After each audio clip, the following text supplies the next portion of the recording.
Mi nombre es Boris Galve Yantén, soy presidente de la SOSIKIN acá en Chile. Es un tremendo gusto, honor y placer estar en otra nueva charla de este mes del kinesiólogo o del fisio, ¿cierto? Que estamos aquí festejando ya porque acá en Chile el Día del Kinesiólogo o Kinesióloga es en mayo, así que ya con esta última charlita de mayo, ¿cierto? Estamos muy contentos de estar acá nuevamente junto a ustedes y estamos muy contentos de tener acá a Juan Pablo León Fanti.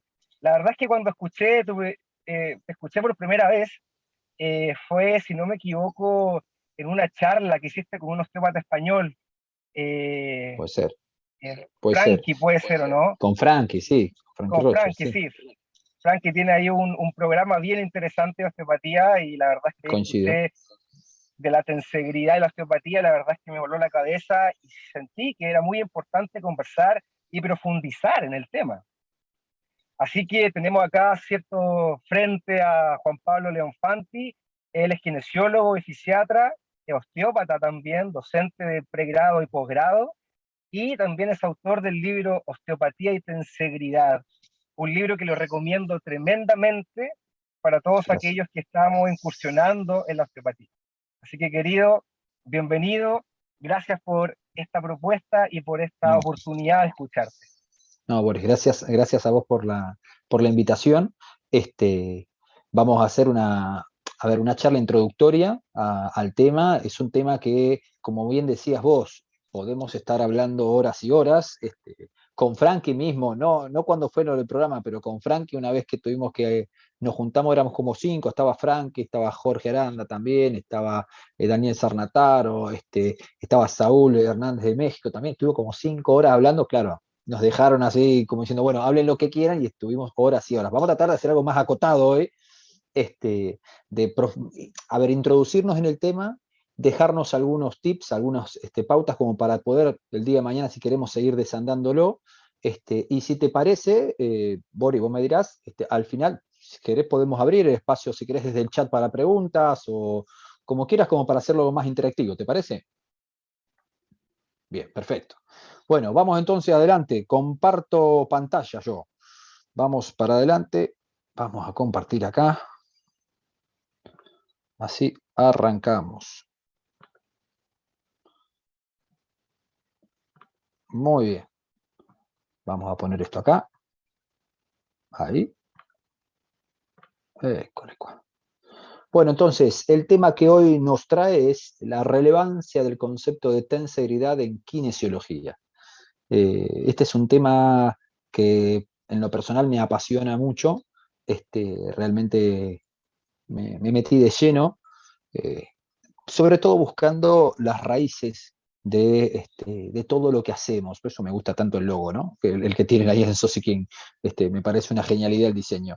Pero eh, llego a la tensibilidad, y le digo dos palabras respecto a esto, no buscando un tema que fuese novedoso, un tema en el cual uno pudiese, no sé, incursionar como algo que no estaba explorado, sino desde la fascinación que el tema me supuso, pero también desde el encontrar las raíces y el porqué de las cosas. Me parece que tenemos una profesión, todos los que nos dedicamos a terapia manual, sea fisio, sea osteópata, sea quiropracta, sea la técnica que ustedes quieran, eh, que no siempre está del todo comprendida en lo más profundo y creo que nos falta todavía un paso más. Y entiendo a la tenseridad como un camino para poder avanzar en ese sentido. Muy bien, vamos a lo más sencillo de todo para arrancar. El término tensegrity, que es el término original en sajón, en inglés, es la contracción de dos vocablos, ¿sí? Tensional, integrity, y tiene que ver con esto de estructuras cuya propia estructura, su indemnidad, su integridad, su funcionamiento, depende de la tensión interna que tienen. Es decir, en tanto haya una tensión que sostenga la estructura tiene forma, tiene volumen, tiene funcionamiento. Esa tensión debe tener un ajuste fino, perfecto, para que la estructura tenga salud. Si esta tensión es por más o por menos, entonces la estructura pierde su estructura y su función. El término fue creado por Buckminster Fuller, que es uno de los que más nos vamos a escuchar hablar cuando hablemos de tensegridad, porque evidentemente él fue quien acuña el término, lo acuña, lo inventa esta contracción en 1955 y patenta, y esto es algo interesante para entender un poquitito la historia de la tensegridad, en 1962.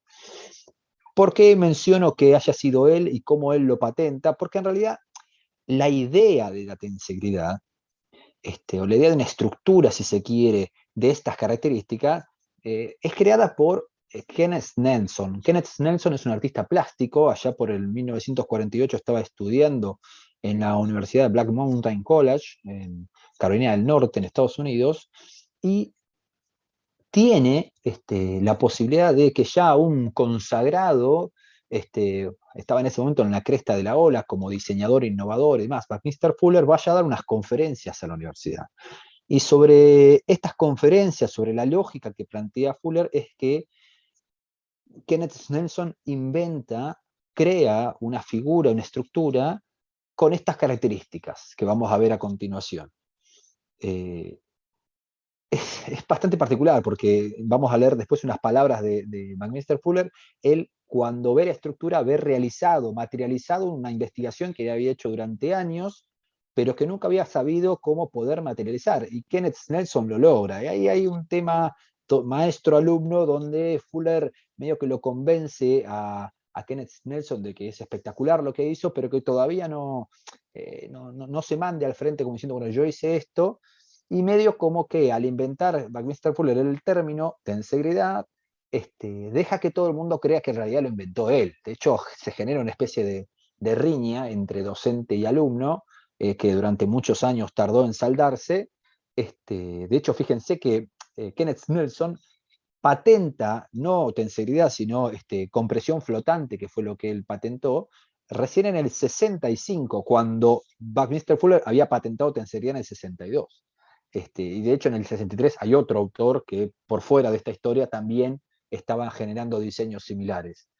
Pero hay medio hay una cuestión del docente como dejándolo un poco atrás al alumno, tomando su idea y dejando que todo el mundo piense que es suya, ¿no? Después tardarían como 20 años Fuller en hacer un breve comentario como para saldar las distancias de lo que había pasado.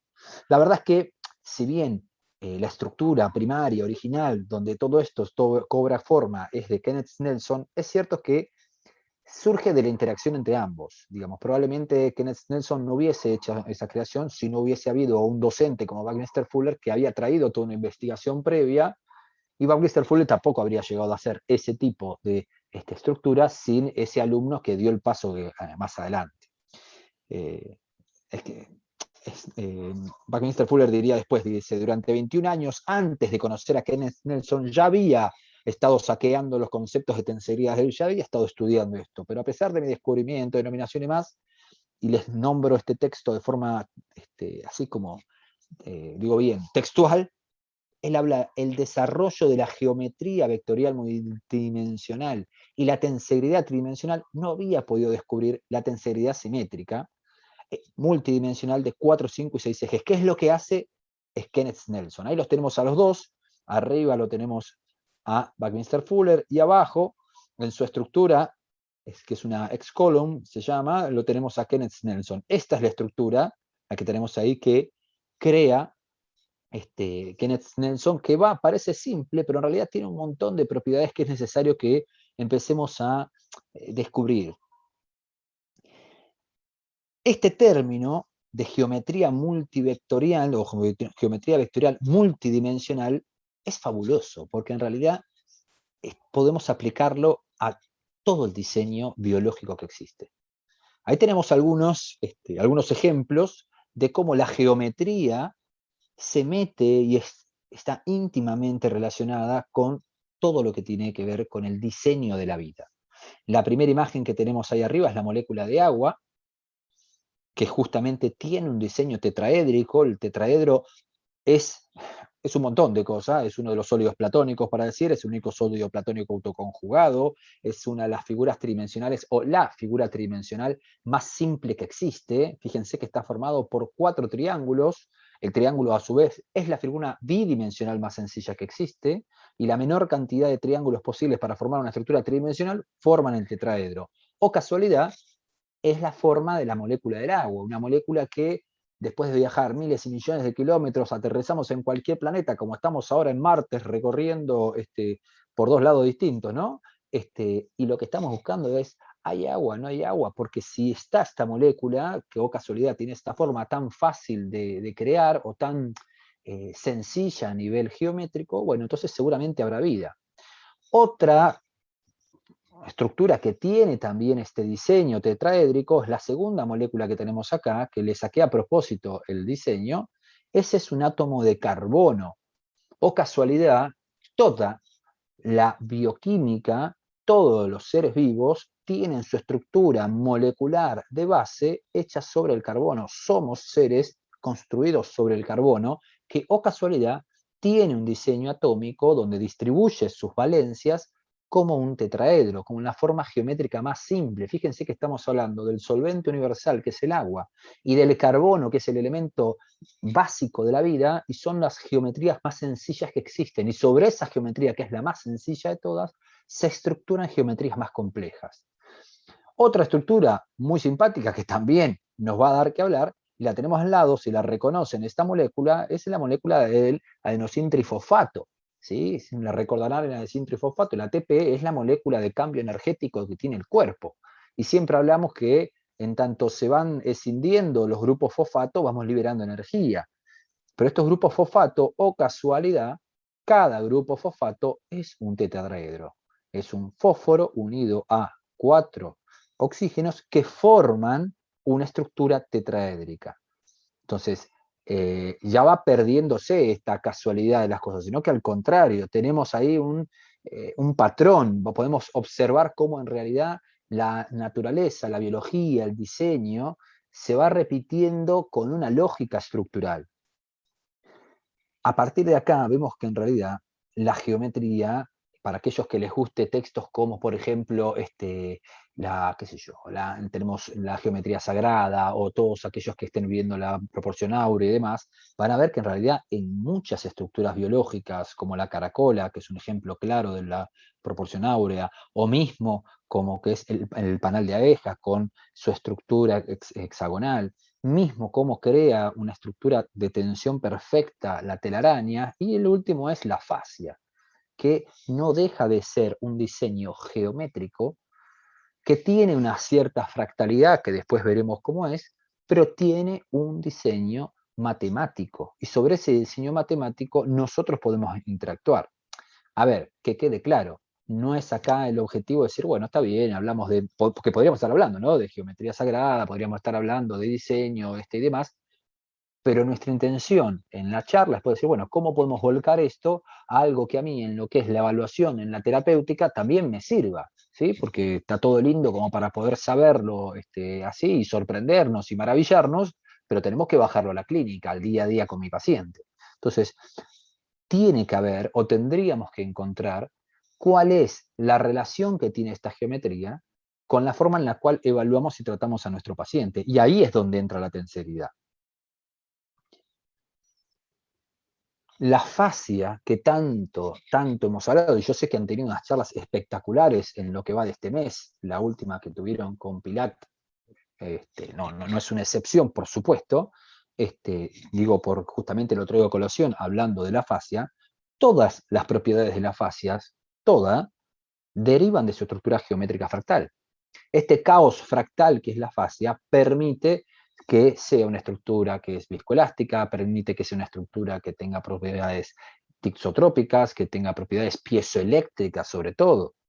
Es el diseño fractal caótico que tiene la fascia lo que la asemeja a lo que es un cristal de cuarzo, donde tenemos formas geométricas sin un centro de simetría, que permiten que cuando yo trabajo sobre el tejido esté alineando y generando diferenciales de potencial de acción, donde pueda estar cambiando la polaridad del tejido. Entonces, cada vez que trabajamos con nuestro paciente, tenemos que tener esto en cuenta para poder, a partir de ahí, tener una idea de hasta dónde llega, y eso es tal vez la pregunta que nos haremos al final, el tratamiento que estamos haciendo. Vamos a la tenseridad. hay algunas características que quiero que queden. De nuevo, estoy resumiendo todo lo máximo posible para no irnos en cada una de estas cuestiones de las que estoy mencionando que pueden ser para charlarlas largo y tendido. ¿Qué es lo que no puede faltar en una estructura tenségrica? Primero, tiene dos componentes, un componente de compresión rígido y un componente de tensión. Ahí tenemos al lado este diseño, ¿sí? Que es un hexágono, en realidad tiene tres dimensiones distintas a nivel hexágono y tiene seis componentes de compresión, que son esos palillos de madera, y al mismo tiempo tenemos un cableado que al unir la estructura le da forma y la sostiene. Si ese cableado no tuviese la tensión suficiente, si simplemente fuera una soguita que no tiene esa tensión, la estructura se desploma. Requiere de una tensión para poder armarse y generar esa tridimensión, pero si me paso de rosca con la tensión, puedo llegar a lesionar la estructura o a no permitirle que, veremos después, vibre como corresponde. Entonces, la tensegridad, toda estructura tensérica tiene una lógica de compresión y tensión y tiene, por tanto, un diseño geométrico. El dibujo que les estoy mostrando ahí, que es justamente la molécula ADN y cómo se va enroscando, en realidad busca evocar un trabajo del año 2002 hecho en la Universidad de Padua, donde se demostró que todas las proteínas en su estructura ya terciaria y cuaternaria requieren de la utilización del principio de tensegridad para poder armar el volumen de la molécula. Entonces, estamos a todo nivel, no solo huesos, músculos, fascia, tejido conectivo, matriz extracelular, sino que hasta incluso a nivel molecular, utilizando principios, la biología utiliza principios tenségricos de compresión y tensión para poder armar sus diseños. Esta tensión que tiene la estructura es una energía potencial. Es decir, si yo tengo ese diseño tensérico y lo modifico, lo presiono, lo trato de estresar, como modificar la estructura, va a, cuando yo la suelto, querer volver porque tiene una tensión, una energía de base que busca siempre el punto de equilibrio, de menor tensión, de menor energía. Esa tensión, esa energía de base que tiene, es lo que llamamos preestrés. Es decir, somos una estructura que está pretensada, preestresada. Aquí los invito a que piensen en las cuerdas de una guitarra, la cuerda de un arpa, cualquier instrumento de cuerda. En tanto ajusto en el punto ideal la tensión, suena la nota que debe sonar. No es cualquier tensión, tiene que ser la tensión exacta para que la nota suene afinada. Esa tensión que lleva la cuerda es el preestrés. Antes de que el músico toque con sus dedos ese instrumento de cuerdas, la cuerda tiene una tensión de base, que es la energía potencial cinética que tiene la cuerda, y ese es el preestrés. Esa energía potencial cinética vamos a poder aplicarla al tejido vivo, a poder entender que en realidad es el tejido vivo quien guarda una tensión de base que le es saludable. Es lo que muscularmente llamaríamos el normotono, ¿sí? Un músculo puede estar hipotónico, puede estar hipertónico o puede estar normotónico. Digo para hablarlo en términos musculares, ¿sí? Esto lo vamos a poder aplicar a todos los tejidos biológicos y, como veíamos recién, hasta incluso a nivel molecular. Pero para ir a algo más macroscópico que podamos entender de manera más sencilla, bueno, así como el músculo tiene ese normotono, esa tensión de base que no debe ser ni más para no caer en un hipertono, ni menos para no caer en un hipotono, lo mismo pasa con el tejido de base. Ese preestrés le da una capacidad de vibración al tejido. Y esto es una verdad de perogrullo, que se dice una verdad muy sencilla, muy fácil de conocer, en física al menos, y es que toda la materia vibra.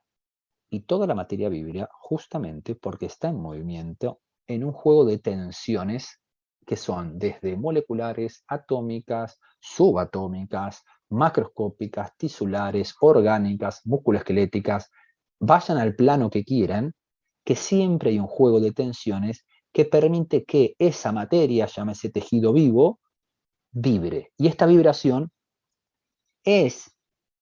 puede tener su lugar merced a que la estructura es tensérica. Tiene un elemento de compresión y un elemento de tensión que debe estar ajustado. Este concepto que hasta ahora de tenseridad venimos hablando, y yo les hago digamos, el link siempre con la parte biológica, pero hasta entonces, vamos, había sido creado por un alumno de un artista plástico, y sí, también un docente que hablaba, pero ninguno de los dos tenía una íntima relación con la biología. En realidad empieza a desembarcar en la biología de la mano de varios autores. Yo les doy dos, tal vez uno de los dos, que es el que yo tomo más como referencia, que es el doctor Donald Ingber, que vive en Boston, Estados Unidos. Él ya en el 81 empieza a realizar trabajos en los cuales empieza a sospechar, a hipotetizar que es la tensión de la membrana basal de la célula la que decide cuál es el proceso que va a generar la célula a nivel metabólico. Él empieza ese estudio como una hipótesis respecto de qué es lo que hace que la célula, por ejemplo, genere una apoptosis o puede generar una mitosis descontrolada, y él habla de que en realidad es la tensión externa a la célula, por eso la membrana basal, lo que puede hacer que la célula reaccione. Entonces, como que hay una relación entre la tensión externa a la célula que influye sobre el metabolismo interno, sobre esas cadenas internas. Digo porque estamos muy acostumbrados a que el tejido, que la célula y demás, es influenciado por, o bien, una despolarización, o es influenciado por la llegada de un neurotransmisor o una hormona, digamos, cualquiera de los humores que trabajan sobre la célula, que por supuesto que están, pero acá es un paso más, es entender que también la tensión del medio incide sobre la célula. Y esto es porque Ingber plantea, Ingber y muchos trabajos que hubieron después, pero digo, en los que él principalmente estuvo desarrollando, plantea que dentro de la célula, en ese citoesqueleto de la célula, también tenemos elementos de compresión, que son los microtúbulos, y elementos de tensión, que son los microfilamentos. Y este citoesqueleto celular está conectado mediante integrinas, que veremos después a continuación, de transmembrana con la matriz extracelular, que es otra forma de estructura también tensérica. Entonces, la bioquímica del celular, la vida y la función celular están en realidad determinadas por la tensión que tiene el tejido, que tiene la matriz extracelular. Ingber va desde lo micro hacia lo macro, ¿no? Él va desde el citoesqueleto, si queremos, saliendo por las integrinas hacia la matriz extracelular, y a partir de ahí va hablando de cómo se estructura un tejido, un órgano y demás. Siendo desde el otro extremo, tenemos al doctor Stephen Levin. Él viene más de la línea más de la ortopedia, donde él sí ya viene desde lo macro, remarcando la importancia de la fascia, de la integración corporal, de la globalidad, y utiliza a la tensibilidad para hablar de una nueva biomecánica. Pero fíjense que él viene desde la línea de, bueno, cómo el hueso, el elemento óseo, es un elemento rígido de compresión, y el músculo es un elemento elástico, y por tanto entonces nuestra estructura musculoesquelética es una estructura tensérica. Y como en realidad la fascia que todo lo interconecta también lo es. Entonces, desde los dos extremos y sin trabajar en ningún tipo de colaboración, van tomando conceptos que en definitiva se cruzan, se juntan en el medio. Ingber desde lo micro y Levin desde lo macro, pero van entendiendo que en realidad hay una lógica arquitectónica, estructural, que es un continuo. Y esto es importante, hay una jerarquía que es un continuo que va desde lo macro hacia lo micro y viceversa. Y esta jerarquía interconectada y balanceada en tensiones necesita un preestrés, una tensión correcta para funcionar justamente de manera homeostática. Les cito un artículo nada más para que lo tomen como referencia, si quieren, y a partir de ahí puedan desandar, del año 1994. Les estoy hablando de un primer artículo como viejo, para que puedan a partir de ahí, si quieren, empezar a buscar cómo esto fue evolucionando. En el 94, justamente, Ning Wang, que después vamos a tomar otros trabajos de él, y Donald Ingber, hablan del control del cistoesqueleto a través de la matriz extracelular, y de cómo esta matriz extracelular, mediante estas proteínas de transmembranas, las integrinas, trabajan sobre el citoesqueleto. Y esto es porque en realidad hay un foco de adhesión de las integrinas en conexión con el citoesqueleto y por afuera con las proteínas que forman parte de esa matriz extracelular. Entonces, según la tensión que haya en esas proteínas, van a transmitir la tensión al citoesqueleto. Y uno dice, bueno, está bien, hasta acá transmitirán tensión, pero es como quien tira una soga, se siente que está más tenso y no mucho más. Pero no es así. El citoesqueleto probó ser a lo largo del tiempo y de otros estudios tanto una estructura de sostén celular como un catalizador de procesos biológicos dentro de la célula. Entonces, muchos caminos metabólicos, muchas sendas de distintos procesos enzimáticos se dan unidas al citoesqueleto. Inver habla de que en realidad esa imagen con la que estudiamos muchas veces biología, que es esa célula donde medio que parece que es una bolsa de todo líquido que hay adentro y cosas que van flotando y se tocan casi azarosamente, no es así. En realidad dentro de la célula la química que se da dentro de la célula es una química de sólidos, es un andamiaje que lleva y trae sin ningún tipo de azar. Y ese andamiaje, que es el citoesqueleto, no es simplemente algo que sostiene y que lleva y trae, sino que es un catalizador. Tiene unidos grupos enzimáticos que según la tensión que el citoesqueleto tenga, realizan, digo yo, sacándome el auricular, realizan o descargan o comienzan procesos metabólicos. Y acá está lo interesante, porque si en realidad es una química de sólidos, esto no se acaba en el citoesqueleto, sino que hay una conexión a su vez del citoesqueleto con la membrana nuclear, y de la membrana nuclear con el ADN. Entonces, vamos a ver después, esto no es una hipótesis, sino que está probado que en realidad tensiones muy macro que finalmente llegan a la matriz extracelular, porque en definitiva no es otra cosa que una expresión de tejido conectivo, trabajan sobre el citoesqueleto y finalmente trabajarán sobre la expresión génica de la célula. Por eso es que puede haber un control del citoesqueleto sobre la función, la vida, la muerte, la división y en los procesos biológicos de la célula, porque en definitiva estoy actuando sobre cómo esa célula expresa distintos patrones genéticos. Fíjense que abre toda una puerta, porque hasta ahora yo, desde la farmacología, desde nada, incluso desde la fitoterapia, estoy hablando sobre darle a ese organismo sustancias que vayan a actuar sobre distintos receptores para que el receptor genere un metabolismo, y está bien, y eso está, pero vamos a ver que este mecanismo de desarrollo de procesos y caminos metabólicos desde la atención tiene características que superan por mucho a lo que son los procesos más bien metabólicos hormonales o humorales. Acá tenemos algunos detalles para poder ver, ¿sí? Digamos, ¿de qué estamos hablando? Esperen que yo voy a correr esto a ver si se puede. Lo pongo un poquito más acá. Tenemos en lo más alto de la diapositiva, ¿sí?, lo que es la matriz extracelular. Y en lo más bajo de la diapositiva tenemos finalmente la cromatina, tenemos el ADN.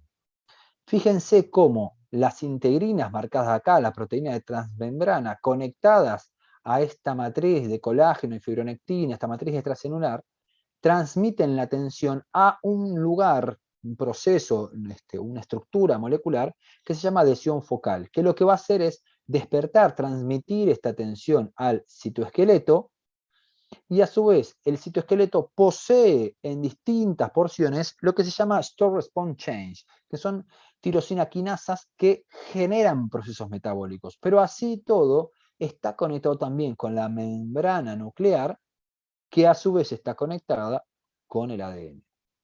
No hay azar, no hay cosas flotando dentro de la célula que van por acá, van por allá y van. Es una química de sólidos, es una química dada por un andamiaje de estructura que es tanto estructura como función, que es tanto sostén como catalizador, es tanto andamiaje como enzimático. Trato de ser breve, por si alguno ya lo estoy mareando. Dicen Donald Inver allá por el 2017, la presencia de esta red preestresada, y les pido disculpas, me permito leerles textual lo que está diciendo porque no hay una coma de más y hay de hecho algunas palabras que vamos a tomar como para poder avanzar un poquitito más. Es impecable la cita. Dice, la presencia de esta red preestresada y jerárquica de macro a micro y viceversa, ¿sí? El camino es válido tanto desde donde viene Inver como desde donde viene Levine, y su habilidad para transmitir fuerzas mecánicas a sitios más profundos del citoplasma y el núcleo sobre senderos moleculares específicos, explica cómo el estrés mecánico viaja desde la matriz extracelular al mismo nucleolo de forma progresiva. Lo que está diciendo Ingber es que cuando cambiamos la tensión en el tejido, estamos cambiando los caminos metabólicos de la célula. Reitero, cuando cambiamos la tensión en el tejido, cambiamos los caminos metabólicos de la célula. No es simplemente que mi paciente pueda mover el codo, que mi paciente rehabilite la rodilla, que mi paciente trabajar una cicatriz. En la medida que yo cambio la tensión de esa estructura, se generan procesos metabólicos. No, ¿por qué es que si yo hago una técnica de bombeo articular empieza a secretar más, más sinovial la membrana sinovial? Un efecto simplemente mecánico de bomba. ¿Por qué es que si yo trabajo sobre una cicatriz aparecen enzimas que empiezan a depurar esas adhesiones que se dan producto de justamente la herida que tiene el paciente? ¿Por qué es que si yo trabajo sobre el músculo que está fibrótico y empiezo a modificar su tensión, el músculo recobra su correcta fisiología contractil? Bueno, es porque lo que estamos cambiando es el preestrés. Estamos cambiando qué tan tensa está esa estructura que requiere de para su integridad de esa tensión, y este estrés mecánico no se queda ahí, sino que como forma parte de una estructura que es un continuo, y ahí viene el porqué de la fascia, y esta fascia, autores que hablan de esta fascia sólida, esta fascia líquida, en realidad es este continuo de tensión que va a viajar y llega incluso a nivel nuclear. Todo tejido vivo tenséricamente diseñado, entonces siempre va a funcionar como una matriz de armónicos. Y acá hay una vuelta de tuerca. Por eso me detengo 2 segundos a explicar esto. No es simplemente que si yo trabajo desde lo superficial, desde lo macro, desde la piel del paciente, es como si tirara de un hilito y el hilito, esta tensión, va a generar que el ADN empiece a hacer algo. No se trata de quien tira de una cuerda, sino se trata de quien le da la libertad para que la cuerda vibre. Y si la cuerda vibra, vibra de manera organizada, no vibra como un ruido. Y la forma organizada de vibrar son las ondas estacionarias. Las ondas estacionarias son los que llamamos normalmente armónicos. Eso que decimos que le devolvemos la armonía al organismo, en realidad no es tan metafórico.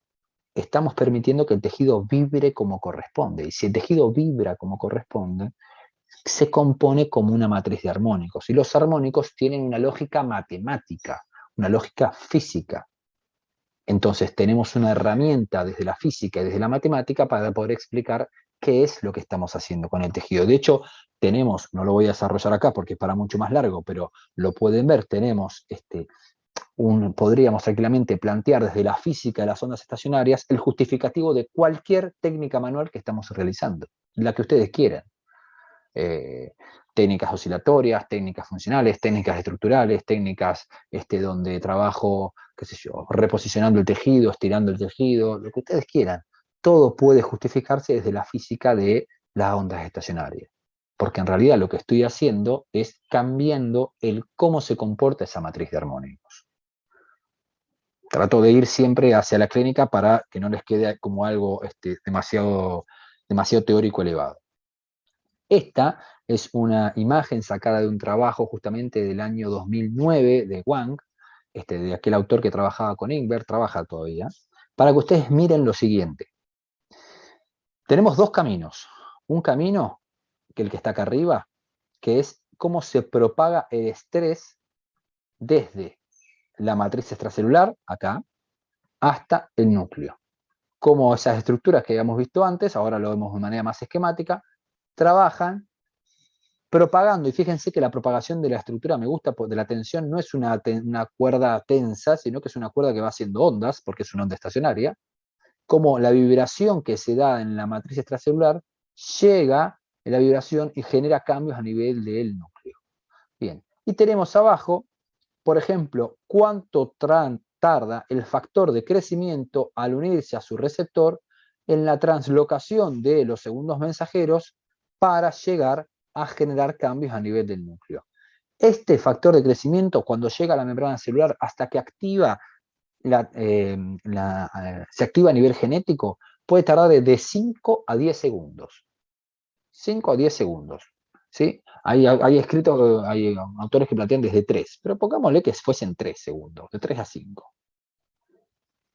La propagación a nivel del estrés del tejido, de la vibración del tejido, se mide en términos de los milisegundos y es inferior a 1 milisegundo. O sea que es enormemente más rápida. Y no se trata acá de que es más rápida y entonces, bueno, qué sé yo, me puedo colgar la cucarda, la medalla de soy más rápida y bueno, por eso es mejor. No, no se trata de eso. Es la forma, por tanto, en la cual la célula mejor puede leer y reaccionar frente al medio. Imagínense ustedes, doy siempre el mismo ejemplo, perdonen a aquellos que me han escuchado en otras charlas, pero es la forma más sencilla de explicarlo. Imagínense que vamos caminando por un sendero de montaña, ¿sí? Vamos caminando por un sendero de montaña donde tenemos un sendero angosto, donde tenemos el barranco, la ladera de la montaña, y vamos eligiendo, mirando el sendero y vamos viendo dónde poner el pie. Si mi sentido de la vista tardara 6 segundos en informarme efectivamente cómo es el terreno, que el sentido de la vista obviamente es inmediato, pero si tardara 6 segundos, yo me enteraría de que no era el lugar hacia donde tenía que poner el pie 5 segundos después de haberme caído por el barranco. Es decir, tanto más rápido puedo leer mi entorno, más asegurada tengo la supervivencia en el entorno. ¿Qué quiero decir con esto? Que esta forma de entender, de leer el medio y de reaccionar frente al medio de forma mecánica a través de estos armónicos tan veloces es la forma ideal que tiene la célula para sobrevivir. Por supuesto que hay otras vías como puede ser la hormonal, como las humorales, la nerviosa, un montón, pero la mecánica, al ser tan pero tan veloz, le da a la célula una capacidad de elección y de reacción casi inmediata a lo que está pasando en su entorno, ya sea en la matriz extracelular o si quieren pueden ir subiendo cada vez más arriba, porque podemos hablar de este sinfín jerárquico estructural que cada vez se va haciendo más macro. Entonces, si yo tengo una tensión a nivel facial, una retracción tisular, tengo una herida, tengo una hipomovilidad, tengo una cirugía, tengo una fractura, tengo lo que sea, es primero la tensión del tejido y su falla en su capacidad de vibración la que va a hacer que la célula reaccione. Después llegarán todos los otros mediadores, pero la más rápida es esta vibración, casi me digo lo que en realidad tengo que decirles, que es en realidad los principios de lo que vamos a ver después, que es la mecanotransducción. Y ahí empieza a tomar un poquito más de gusto esto de la tensegridad, porque tiene algo más de sentido, si ustedes quieren. La homeostasis, en definitiva, y voy cerrando para no quemarle la cabeza a nadie, pido disculpas, la homeostasis, la salud, si quieren, en definitiva, debemos entenderla como la capacidad de vibrar, ya sea a nivel molecular, celular, tisular y a nivel orgánico, sin restricciones. Si ese preestrés está trabajando bien, entonces el tejido expresa salud. Y si el tejido expresa salud, no se enferma. Pero no lo hace porque vibra correctamente. Yo sé que suena casi suena metafórico, suena muy lindo para el libro así no sé, de hablar medio en el aire. Pero esto es biológico, es estructural, es físico, es matemático. No hay acá ningún tipo de metáfora ni de lo digo porque suena lindo. El tejido y la célula y la molécula vibran porque son estructuras tenséricas y en tanto vibren como corresponde, entonces ahí sí pueden expresar salud. Y acá entonces yo los invito a que pensemos un poco entonces qué tan profundo llega nuestro contacto. Cuando yo pongo la mano sobre el paciente, ¿hasta dónde estoy llegando? ¿Cuánto vale la intención con la que yo pongo la mano? ¿Hasta dónde puedo llegar con ese contacto a nivel del tejido? Simplemente estoy trabajando sobre la piel, sobre el tejido subcutáneo, sobre la fascia, sobre el músculo. ¿Hasta dónde estoy llegando? ¿Qué tan importante es mi contacto con el paciente? Si estamos un poquito despiertos, que acá, y ya no los quiero volver locos, hasta si me apuran un poquito, ni siquiera lo tengo que tocar al paciente. Mi presencia influye sobre el paciente. Bueno, entonces ahí alguno me dirá, bueno, acá la charla se pone un poco como más esotérica, pero no, es física. Dijimos que la fascia es un tejido piezoeléctrico y por lo tanto genera diferencias de potencial y por lo tanto genera un campo electromagnético. Y yo, que soy el terapeuta, tengo el mío también. Entonces, el tejido del paciente reacciona también a cómo es la energía del entorno. Y esto no estoy hablando de cuestiones, de hecho, es una de las cosas que más lindo me gustó cuando Boris me contacta para hacer la charla y yo empiezo a decir, bueno, a ver, ¿qué es esto de Sosikin, de esta asociación, de esta sociedad científica de kinesiología integrativa? Y me llama y me gusta tanto la idea, porque justamente es científica, pero es integrativa. Y no hay disyuntiva acá, porque cuando vamos a ver el tejido, su estructura, su física, su matemática, cuando vamos a entender cómo está diseñado cada estructura biológica, nos damos cuenta que hay una razón de ser para muchas formas de tratamiento, que tal vez uno las mira medio de reojo, porque uno dice, bueno, no sé, ¿qué tan científico será esto? Y resulta que tiene toda la ciencia. El tema es que yo no estoy al tanto de cuál es la ciencia detrás de ese tipo de tratamiento. Entonces, cuidado, sepamos valorar el contacto con el paciente, la presencia con el paciente y hacia dónde va el tratamiento, sea que le tengamos que rehabilitar una rodilla, que tengamos que trabajar sobre una cicatriz o que el paciente venga por una mera disbalance a nivel de cadenas miofaciales, como puede ser un arrepejista. Entonces, estamos en realidad trabajando sobre cómo vibra nuestro paciente. Y esa es tal vez la otra pregunta que yo les quería dejar planteado. ¿Qué es en realidad lo que estamos trabajando? ¿Qué es en realidad lo que estamos tratando en el paciente? ¿Es un hipertono? Bueno, pero ¿por qué? Y el tejido, cuando se comporta de esta manera, ¿qué genera?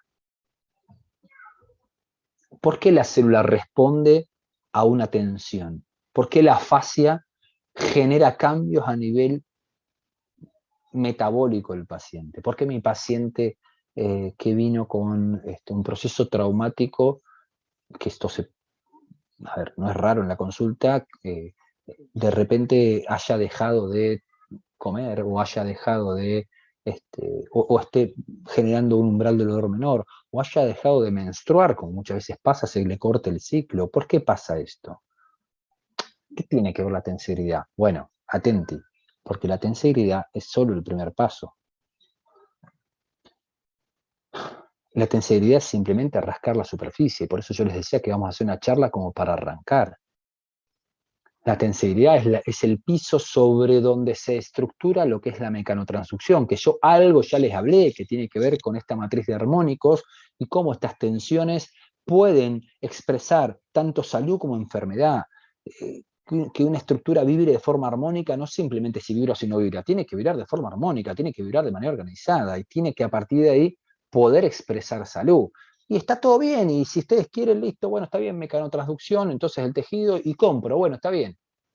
Pero tenemos un sistema nervioso que tiene que poder leer cómo vibra ese tejido.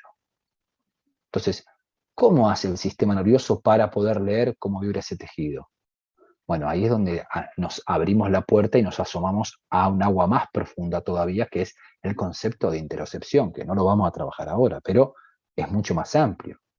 Les diré simplemente para darles como algo como para un puntapié inicial, que entre el 70 y el 90%, no estoy hablando del 10 y del 15, estoy hablando de entre el 70 y el 90% de todas las aferencias que tiene el sistema nervioso son terminales nerviosas libres. Y estas terminales nerviosas libres tienen dos grupos, unas que son polimodales y las otras que son las de velocidad de conducción más rápida, son mecanorreceptores. Y si ustedes las ven morfológicamente, son terminales que son como cuerdas metidas entre el tejido celular.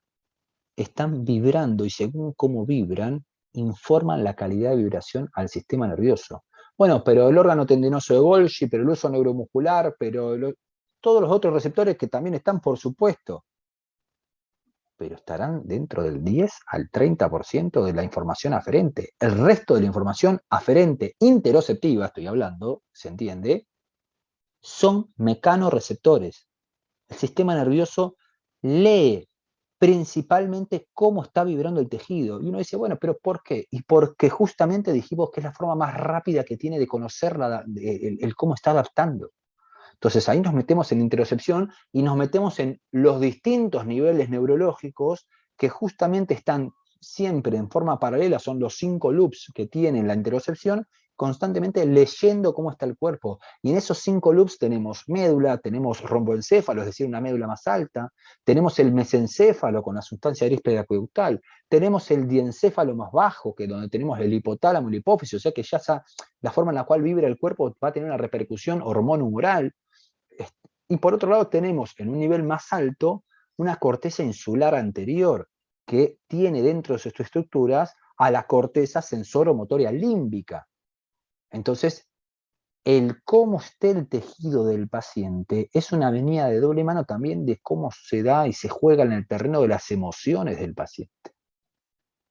Entonces, y fíjense que empezamos por entender la estructura y lo que estamos haciendo es profundizar y cada vez más el cómo es que funciona. Necesitamos de la tensegridad para poder zambullirnos a la mecanotransducción y profundizar aún más a la interocepción. Y si ustedes quieren, el paso que sigue es entender cómo es que este volumen gigantesco de información de cómo vibra hasta la última parte de su cuerpo a nivel celular es integrada por un sistema nervioso que, si bien tiene miles de millones de neuronas, sería imposible pensar que esas neuronas, por número, por cantidad, pudieran procesar toda esta información que es brutalmente enorme. Entonces ahí es cuando nos ponemos a estudiar, si ustedes quieren, cómo es el citoesqueleto y cuál es el comportamiento de los microtúbulos neuronales, y se van a dar cuenta que la tensegridad a nivel neuronal tiene un plus todavía. No es el mismo comportamiento de los microtúbulos a nivel neuronal que en el resto de las células. Y es ahí donde se juega a nivel microtubular en la neurona el procesamiento cuántico de la neurona.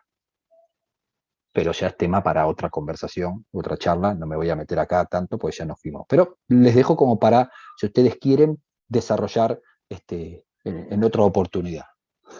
Muy bien, acá paso al muñequito de dudas y preguntas, pero en realidad lo paso largo para dejar de compartir en pantalla. Agradecerles una vez más, espero no haberlos aburrido ni nada por el estilo, o no haberlos embarullado demasiado. Agradecerle a Boris una vez más por la oportunidad, y dejamos el espacio entonces para si tienen ganas, comentarios, dudas, preguntas, consultas. Lo que ustedes quieran. Ahí estoy.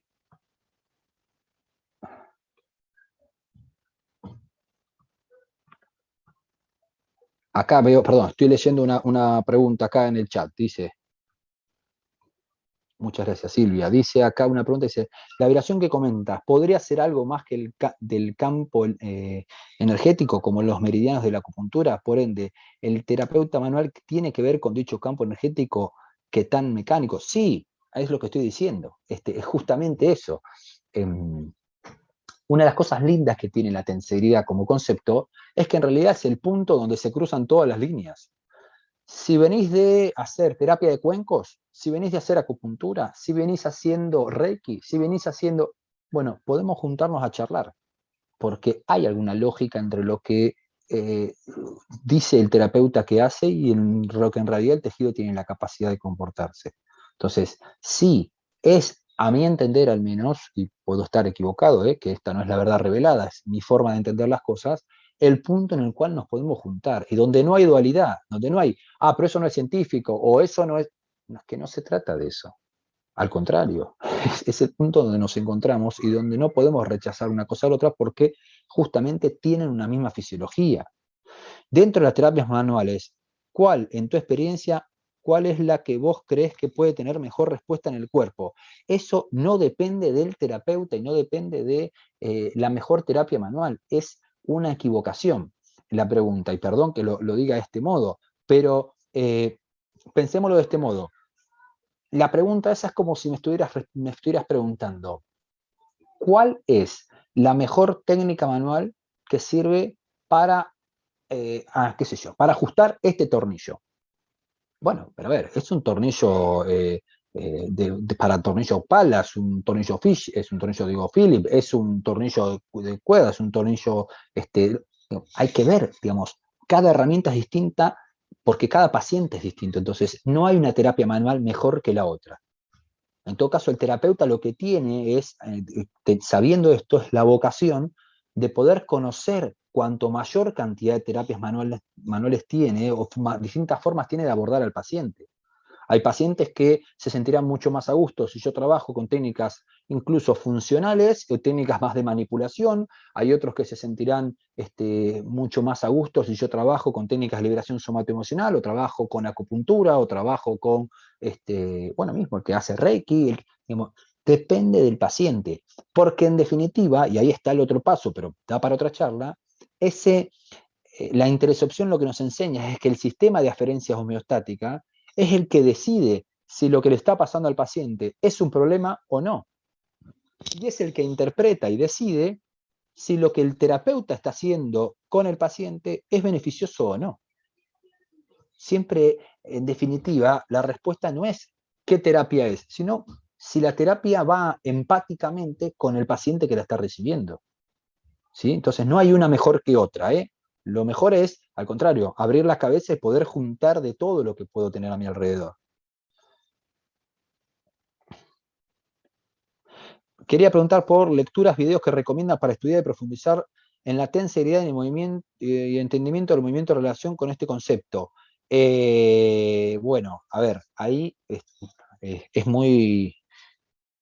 Ok, porque es muy narciso lo mío, porque yo te podría estar diciendo, mirá, he compendiado todo esto, o intentado al menos en el libro que escribí yo, pero si corremos el libro para no tener que hacerme autobombo, que no me parece tampoco, de lo que son física, ondas estacionarias, hay excelentes docentes de física en YouTube para aplicarte física, ondas estacionarias. En lo que es tensegridad, hay un montón de trabajo. Yo buscaría como en PubMed, si querés, al autor, a Donald Ingber, y empezaría a leer los papers de él desde atrás hacia adelante, para ir sumando, porque él también fue haciendo un recorrido y comprendiendo cada vez más. Entonces, si uno empieza desde atrás en el tiempo, desde del 81 en adelante, empieza a ver y a hacer junto con él la evolución.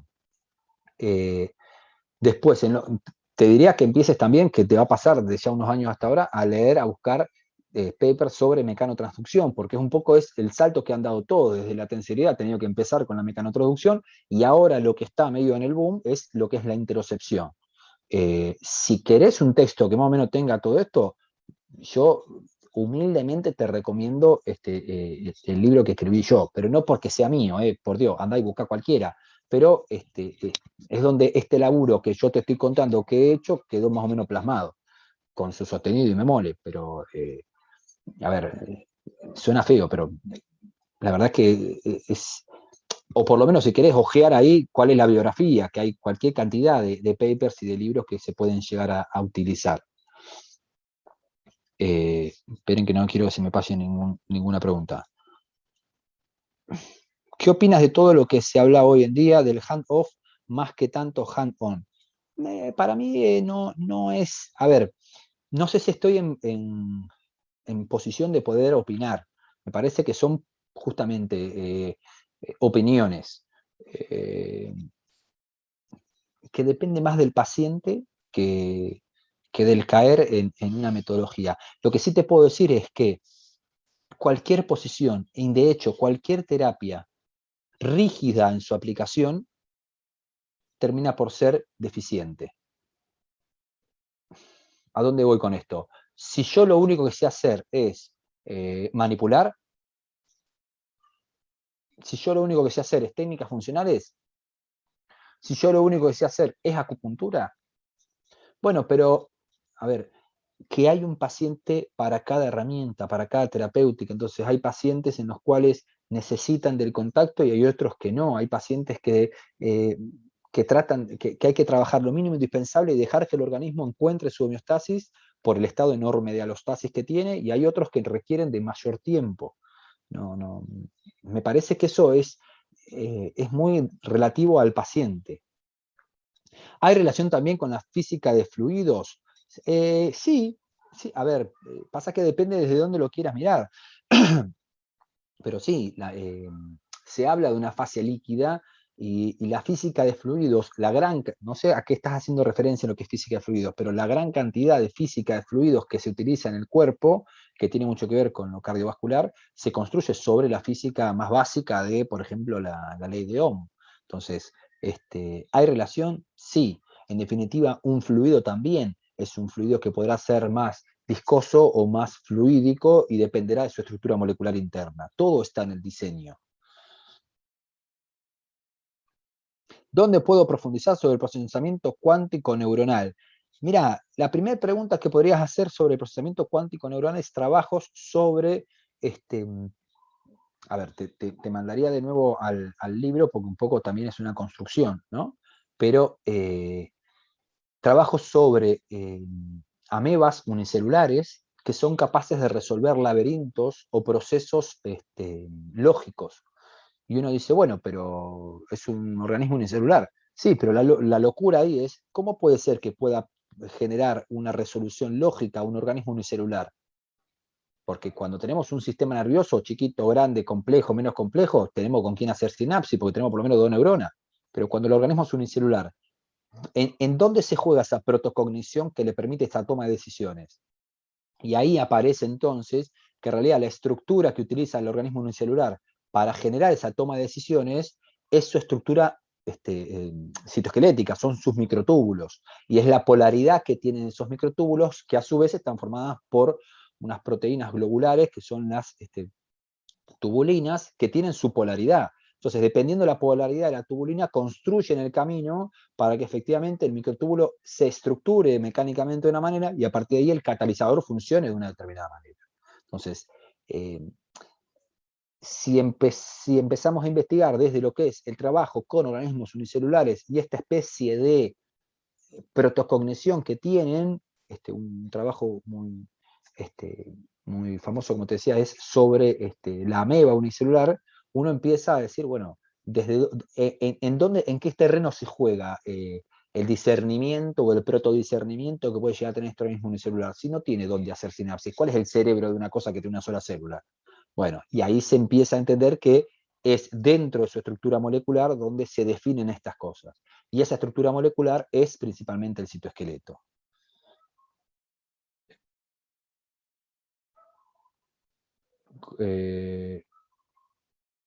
Momento. Perdón, pues voy leyendo preguntas. ¿Dónde puedo obtener tu libro? Bueno, muchísimas gracias. El libro, si lo quieren, lo pueden buscar para Chile, está en Amazon. Lo pueden buscar en Amazon, Osteopatía y Tensegridad, notas para dar el siguiente paso. Y acá en Argentina yo lo tengo en la plataforma esta Mercado Libre. Y si no, me escriben y como hicimos con Boris en su momento, y tratamos de ver cómo conectar. Pasa que es difícil, está medio complicada la cosa para poder enviarlo, es medio complicado, por eso lo puse directamente en Amazon y ahí lo tienen en Kindle, para que es más económico, o lo pueden mandar a imprimir. Boris, que ya estuvo, que ha estado en otras charlas, dice, te he escuchado hablar de vibrópatas. Claro, ¿por qué vibrópatas? Porque en realidad, yo lo digo como osteópata. Los osteópatas tenemos siempre este problema con la terminología, ¿no? El paciente viene y sabe que viene al osteópata y entonces viene pensando que uno va a trabajar en los huesos y las articulaciones, y cuando vos empezás a trabajar un tejido blando, o empezás a trabajar una víscera, o empezás a trabajar sobre el tejido y demás, hay alguno que dice, pero exactamente qué es esto de la osteopatía.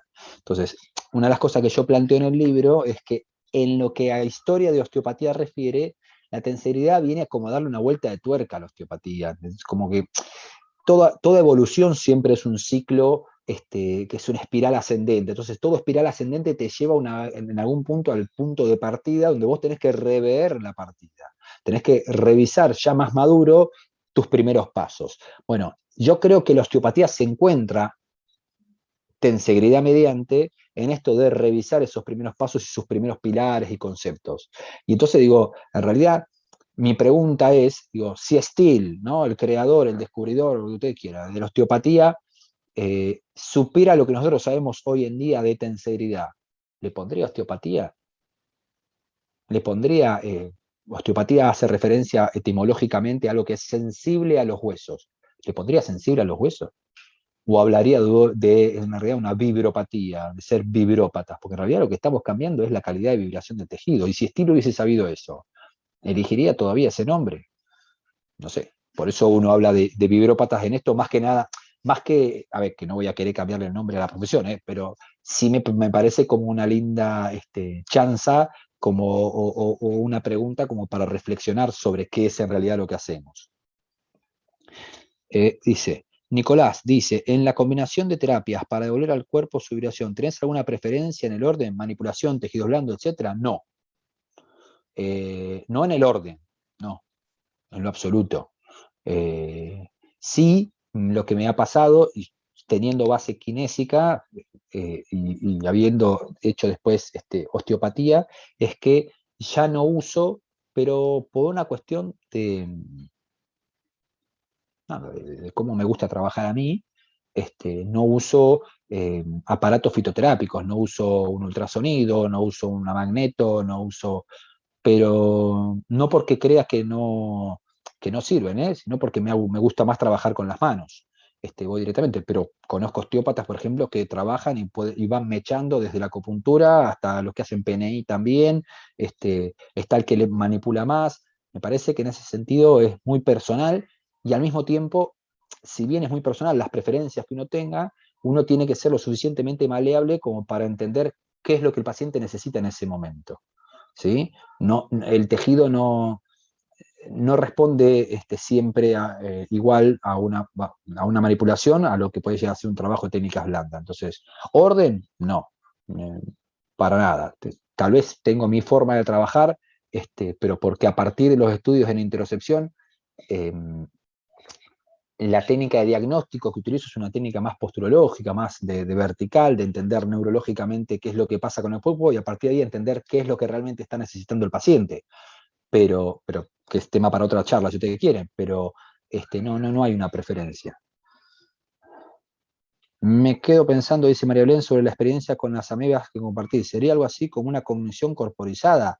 Bueno, no está mal, pero sí, digo, no está mal el término, me gustó. Sí, en realidad estás utilizando su propia estructura corporal, este ser unicelular, para poder entender qué es lo que tiene que hacer. Sí, el tema es justamente que esa estructura corporizada a nivel biológico es su citoesqueleto, es ella misma la que está razonando a partir de su citoesqueleto. Y estamos hablando de procesos básicos, pero que en definitiva, a la altura de lo que es un organismo unicelular, lo que está demostrando es que hay algún tipo de cognición, de elección, de discernimiento. Entonces, que no es simplemente una cuestión refleja y que el organismo unicelular hace cualquier cosa. Entonces, apliquemos eso también a cada célula de nuestro cuerpo, que somos organismos pluricelulares.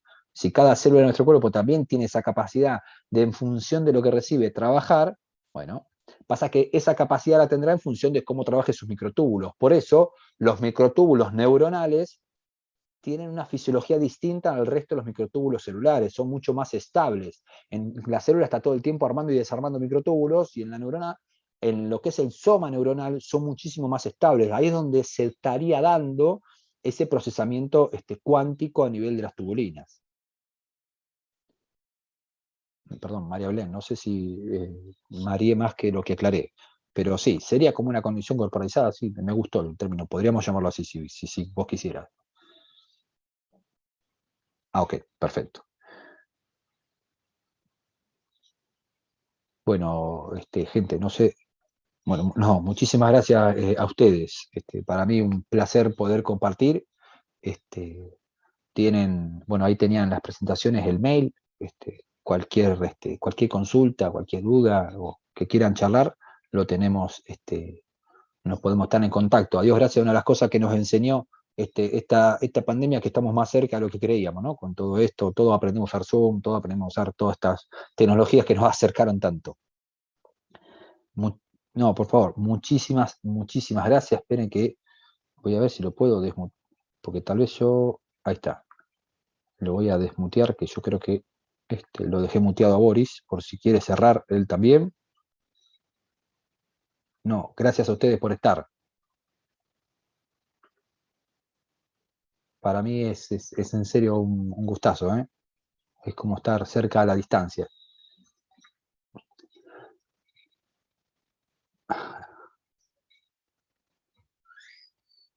Bueno, ahí me quedé.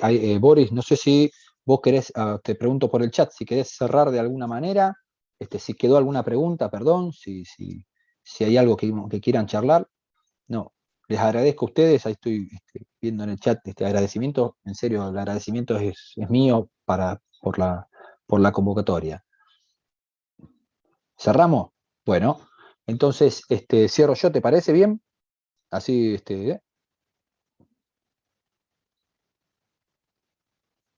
perfecto, listo.